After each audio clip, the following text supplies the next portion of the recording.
काम केले हक्काचे मानधन मिळालेच पाहिजे, हक्काचे मानधन मिळालेच पाहिजे, हक्काचे मानधन मिळालेच पाहिजे, हक्काचे मानधन मिळालेच पाहिजे। काम केले मानधन द्या, काम केले मानधन द्या। कर्मचाऱ्यावर अन्याय बंद करा, कर्मचाऱ्यावर अन्याय बंद करा, कर्मचाऱ्यावर अन्याय बंद करा। राज्यातील पाणी पुरवठा व स्वच्छता विभागांतर्गत कार्यरत महाराष्ट्र राज्य गट संसाधन केंद्रातील कंत्राटी कर्मचाऱ्यांनी प्रलंबित मानधन आणि सेवाविषयक मागण्यांसाठी हिंगोलीच्या जिल्हा परिषद कार्यालयासमोर धरणे आंदोलन सुरू केले आहे। गेल्या अनेक महिन्यांपासून मानधन मिळत नसल्याने कर्मचाऱ्यांवर उपासमारीची वेळ आल्याचा आरोप संघटनेने केला आहे। आम्ही जलजीवन मिशन आणि स्वच्छ भारत मिशन अंतर्गत तालुका स्तरावर संपूर्ण राज्यामध्ये आम्ही मागील 15 वर्षापासून कार्यरत आहोत। आमचे मागील डिसेंबरपासून ते या मेपर्यंत या 6 महिन्याचे मानधन थकीत आहे। आम्ही शासनाचे वेळोवेळी सर्व काम पूर्ण करत आहोत, पण आज आमच्यावर अतिशय उपासमारीची वेळ आलेली आहे। आजच्या महागाईच्या काळात अतिशय ही गंभीर बाब आहे की 6 महिन्यापासून आमचं मानधन रखडलेलं आहे।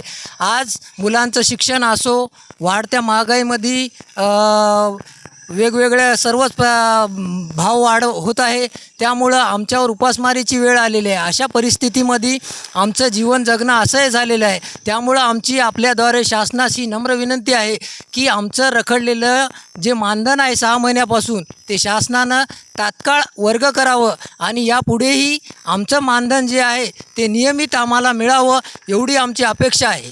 महाराष्ट्र राज्य गट संसाधन केंद्र कंत्राटी कर्मचारी संघटनेच्या वतीने पाणी पुरवठा व स्वच्छता मंत्री गुलाबराव पाटील यांना निवेदन देण्यात आले आहे। या निवेदनात गट संसाधन केंद्रात कार्यरत कंत्राटी कर्मचाऱ्यांच्या समस्या मांडण्यात आल्या आहेत। कर्मचारी गेल्या अनेक वर्षांपासून शासनाच्या विविध योजना, पाणी पुरवठा, स्वच्छता, BRC आणि CRC सारख्या कामांमध्ये कार्यरत आहेत। मात्र 2024 पासून मानधन वेळेवर मिळत नसल्याने घर खर्च, मुलांचे शिक्षण, आरोग्य आणि दैनंदिन गरजा भागवणे कठीण झाले असल्याचे कर्मचाऱ्यांचे म्हणणे आहे। गट संसाधन केंद्र जे आहे आमचं संपूर्ण महाराष्ट्रभर आहे आणि एकंदरीत 1000 ते 1200 आमचे जे कर्मचारी आहेत ते 1 जूनपासून ते 5 जूनपर्यंत संपूर्ण महाराष्ट्रातील जिल्हा परिषदांमध्ये हे बैठे धरणे आंदोलन आम्ही घेतलेलं आहे। आणि 5 तारखेच्या नंतर जर आमच्या मागण्या जर मान्य झालेल्याच नाही आणि आम्हाला जर पगार आमची जर शासनाने केली नाही तर आम्ही दिनांक 8